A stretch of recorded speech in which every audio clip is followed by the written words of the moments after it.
Good evening. This is daily news from Addis Standard. Broadcasting from Addis Ababa, today is Thursday, the 4th of December, 2025. Here are the top stories we're following tonight. Global Center warns Ethiopia faces heightened mass atrocity risks amid escalating conflict. The Global Center for the Responsibility to Protect has warned that Ethiopia faces increasing risks of mass atrocity crimes as conflict intensifies in several regions, especially Amhara, and tensions rise across the Horn of Africa. In its latest atrocity alert, the center says Ethiopia's security and human rights situation has sharply worsened. Fighting between the Fano militia and federal forces in Amhara has escalated since April 2023, accompanied by reports of serious violations. The alert cites a BBC investigation documenting 2,697 sexual violence cases across only 43 health facilities in Amhara between July 2023 and May 2025. Survivors include children as young as 8. Nearly half of those tested were positive for sexually transmitted infections. The actual scale, the center notes, is likely much higher due to stigma, fear, and limited monitoring access. The alert also references reports of extrajudicial killings, drone and airstrikes on populated areas, destruction of civilian property, and mass arbitrary arrests, violations that may amount to war crimes or crimes against humanity. Underlying drivers of conflict, including unimplemented provisions of the Cessation of Hostilities Agreement that ended the 2020 to 2022 war in Tigray, Amhara, and Afar, remain unresolved. Meanwhile, tensions between Ethiopia and Eritrea have intensified following Prime Minister Abiy Ahmed's repeated statements about securing sea access.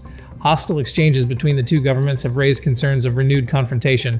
Political fragmentation in Tigray, including factions accused of aligning with either Addis Ababa or Asmara, is further destabilizing the region. Sarah Hunter, GCR2P's Horn of Africa expert, warns that this volatile environment risks triggering new violence in areas still recovering from past atrocities. She calls for urgent diplomacy, protection of civilians, and accountability for current and past abuses. Somaliland welcomes Qatar to open offices as President Irro hosts Doha envoy.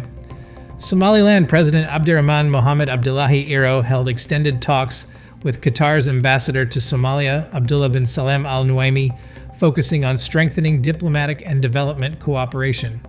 The discussions covered political ties, economic collaboration, and humanitarian support, including Qatar's ongoing drought relief and community development programs. President Irro thanked Doha for its assistance and invited Qatar to open development, charitable, and diplomatic offices in Hargeisa, signaling readiness for a more formal partnership. Ambassador Al Nuaimi reaffirmed Qatar's commitment to humanitarian and development initiatives that improve essential public services. Both sides agreed to continue close engagement, reflecting Somaliland's efforts to diversify partnerships amid rising geopolitical interest in the Red Sea corridor. IMF Deputy Managing Director meets senior Ethiopian officials. The Deputy Managing Director of the International Monetary Fund, IMF, Nigel Clarke, has begun an official visit to Ethiopia, holding talks with senior government officials on the country's reform agenda and future cooperation. Clarke arrived in Addis Ababa yesterday. Earlier today, he and his delegation met Minister of Finance Ahmed Shidi, National Bank of Ethiopia, Governor Ayob Tekelin, and Minister of Planning and Development Fitsum Asefa, among other officials. According to information disclosed by the Ministry of Finance, discussions focused on Ethiopia's ongoing economic reforms, IMF support for the reform program, and prospects for continued collaboration. During the meeting, Minister Ahmed Shidi outlined recent progress under Ethiopia's economic reform initiatives and reiterated the government's commitment to consolidating gains and sustaining momentum.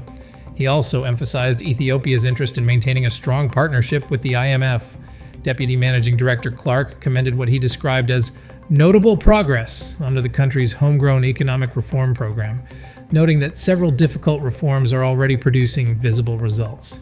He acknowledged the high level of preparation, coordination, and determination required to advance fiscal, monetary, and structural reforms simultaneously, and encouraged Ethiopia to maintain its current trajectory.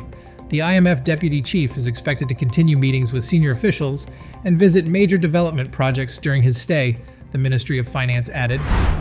Rare U.S. call, with PM Abiy Ahmed avoids Ethiopia's domestic affairs as Washington zeroes in on regional security. In an unusually narrow diplomatic exchange, U.S. Secretary of State Marco Rubio spoke with Prime Minister Abiy Ahmed, omitting any discussion of Ethiopia's domestic affairs. According to the State Department, the call focused exclusively on shared commitments to regional stability and building a foundation for peace in the Horn of Africa. The omission of internal governance or political issues is a rare departure from typical US-Ethiopia communications. The call follows a visit by General Dagvin Anderson, the newly confirmed commander of US Africa Command, who toured Ethiopia, Somaliland, and Puntland to reinforce counterterrorism cooperation against ISIS, Al-Shabaab, and other regional threats. Experts say the exchange signals that Washington is prioritizing security and regional stability over domestic political matters in its engagement with Ethiopia. Elements of Tigrayan forces remain at Tigray Interim President's office despite deputies' intervention. On Thursday morning, elements of Tigrayan forces briefly besieged the Tigray Interim Administration President's office, obstructing roads and preventing civil servants from entering the compound. Around 70 soldiers from Army Unit 31 were involved, sources say. While the forces later withdrew from surrounding streets, they remained stationed at the office gate, maintaining a visible presence. Deputy President Emmanuel Asefa reportedly engaged with the forces, but they refused to leave without a direct meeting with the president. This incident follows protests in mid-October, when Tigrayan forces blocked major roads, including the main route to Alula Abanega Airport, demanding salary adjustments, allowances, and improved housing and welfare support. At the time, the interim administration introduced a directive to address these concerns. Officials and senior army commanders are now engaged in discussions over the Thursday standoff. Efforts to reach the president for comment were unsuccessful at the time of reporting. The situation highlights ongoing tensions within Tigrayan forces, as well as challenges faced by the interim administration in maintaining order and responding to their demands. That's all for tonight's Daily News. Thank you for watching. For continuous updates and detailed reporting, visit addisstandard.com. Have a peaceful night.